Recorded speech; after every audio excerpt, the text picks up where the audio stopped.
the notion or the idea of being content with one's life and station. Now, when I was younger, in my teens, in my early 20s, I was ravaged by envy, and it was a very specific type of envy. It was the envy towards the genetically gifted, athletically gifted, looks wise, intellectual. Everyone who I knew, obviously, was effectively superior to me in whatever regard.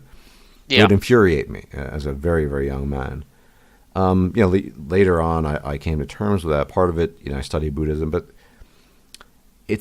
there's a problem here. There's a kind of paradox. The principles espoused in Buddhism move away from natural evolutionary drives we have to quote unquote better ourselves, and envy is part of that, because envy is the great motivator to improve yourself. Now, if you don't win the cosmic lottery and you're a 6 in looks and a 6 in sort of slightly above average intelligence or whatever, you're never going to be a 9.5.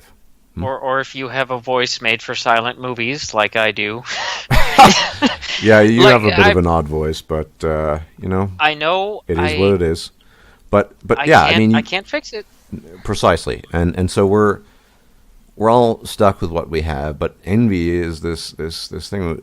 And there are two sides to this. Envy can lead to coveting. I mean, and there are, as you know from the Bible, admonitions against coveting the goods of the neighbor and what he has, and this applies to that. But it also can motivate you to improve yourself. But you certainly feel better if you make a conscious effort to remove yourself from that sphere, that plane of envy, and you say to yourself, well, this is what I have.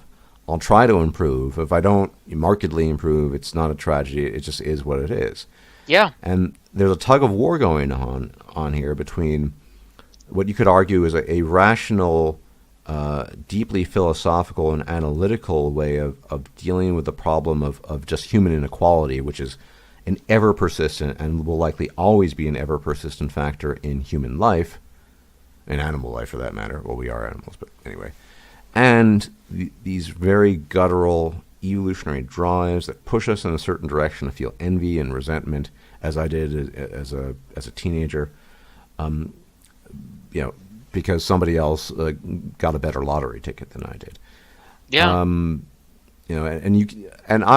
fully on the the sort of the Theravada Buddhist. I don't really envy people, because I realize whatever that is, it's effectively a fantasy to me, because it's not my life.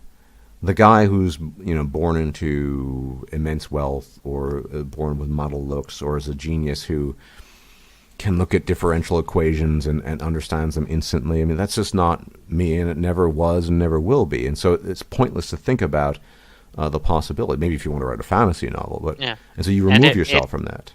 It might not be your fault, and it really isn't their fault. Well, right? no, it's nobody. That's the whole point about this. I agree Wojak, with you. is that it's nobody's fault. Yeah. It's just that I think people on the lower end, such as myself, and then people, to be fair, and at least due to circumstances on the lowest end, are going to struggle a lot more with this issue of the issue of equanimity, personal equanimity with yourself and the world.